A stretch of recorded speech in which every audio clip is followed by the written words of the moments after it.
Hello students, आज हम लोग 10th क्लास के हिंदी सब्जेक्ट से ऐसे टॉपिक को कंप्लीट करने वाले हैं जिससे बोर्ड परीक्षा में प्रश्न हमेशा ही आया करते हैं। जैसे किसी पाठ के लेखक कौन है, किसी लेखक की कृतियां कौन सी है। जैसे पहले है कवि का नाम, फिर है पाठ का नाम, फिर है हिंदी की विधा।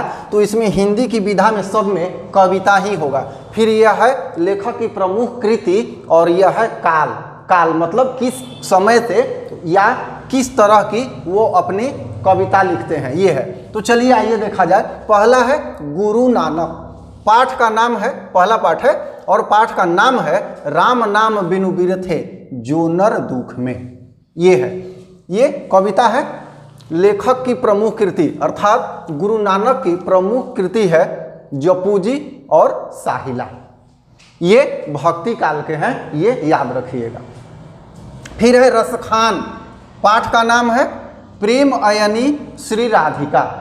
कविता है और इनकी प्रमुख कृति है प्रेम वाटिका और सुजान रसखान।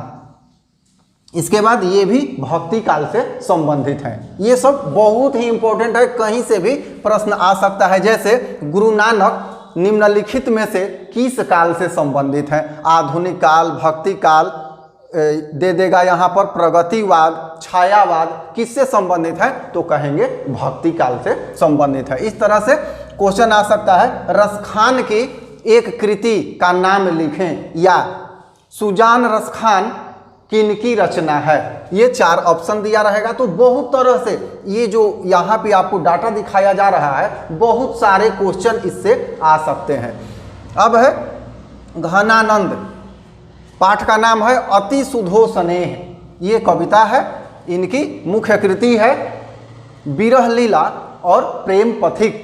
ये भी भक्ति काल से संबंधित है। तो ये 3 जो है ऊपर के, ये भक्ति काल से अभी हैं। फिर है प्रेमधन। कवि का नाम है प्रेमधन। ये पाठ का नाम स्वदेशी। कविता है और इनकी रचना है प्रेमधन और सर्वस्व। ये आधुनिक काल से संबंधित है। 5वां सुमित्रा नंदन पंत। रचना है भारत माता। कविता है, इनकी मुख्य कृति है पल्लव युगवाणी और ये छायावाद से संबंधित है। अब है 6ठा नंबर रामधारी सिंह दिनकर। इन्होंने जनतंत्र का जन्म लिखा है कविता में। तो ये कृति है कविता, इनकी विधा है कविता और इनके द्वारा रामधारी सिंह दिनकर द्वारा लिखित कृति है रश्मि रथी और हुंकार। ये आधुनिक काल से संबंधित है। अब वात्स्यायन अज्ञेय। इनके पाठ का नाम है हिरोशिमा। ये हिरोशिमा जो है ये विधा कविता है, सब कविता ही होगा इसमें। लेखक की प्रमुख कृति में इनकी प्रमुख कृति है हरी घास पर क्षण भर और ये प्रगतिवाद से संबंधित है। तो यहाँ है कुंवर नारायण, एक वृक्ष की हत्या। इन्होंने लिखा है, कविता के रूप में लिखा है, तो विधा है कविता। और कुंवर नारायण की मुख्य कृति है चक्रव्यूह और आगंतुक। ये आधुनिक काल से संबंधित है। 1-2 छूट गया हो तो कोई बात नहीं है, आप इसका स्क्रीनशॉट ले लें। और यहाँ 8 है, अभी 4 और मैं यहाँ पर लेके आ रहा हूँ। 9 नंबर है वीरेन डंगवाल। ये कवि हैं, इनकी रचना है हमारी नींद। मतलब पाठ का नाम है हमारी नींद और विधा तो सभी कविता है, अब इसमें कहना नहीं है। लेखक की प्रमुख कृति, इनकी प्रमुख कृति है इसी दुनिया में और ये आधुनिक काल से संबंधित है। अगला है 10 नंबर अनामिका। इनके द्वारा पाठ में लिखा गया ज्ञान अक्षर कविता है और इनकी प्रमुख कृति है गलत पते की चिट्ठी और ये भी आधुनिक काल से ही संबंधित है। 11 नंबर है जीवनानंद दास। इन्होंने हमारे पाठ में जो पद है कविता जी लिखा है लौट कर आऊँगा फिर, इस नाम से लिखा है। पाठ का नाम है लौट कर आऊँगा फिर, यह कविता है।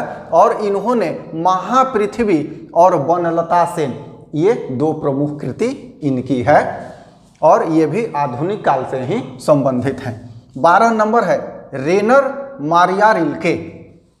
मेरे बिना तुम प्रभु, इन्होंने लिखा है मेरे बिना तुम प्रभु। पाठ का नाम है, कविता है और इनकी मुख्य कृति है लॉरेंस सेक्रीफाइस और ये भी आधुनिक काल से ही संबंधित है।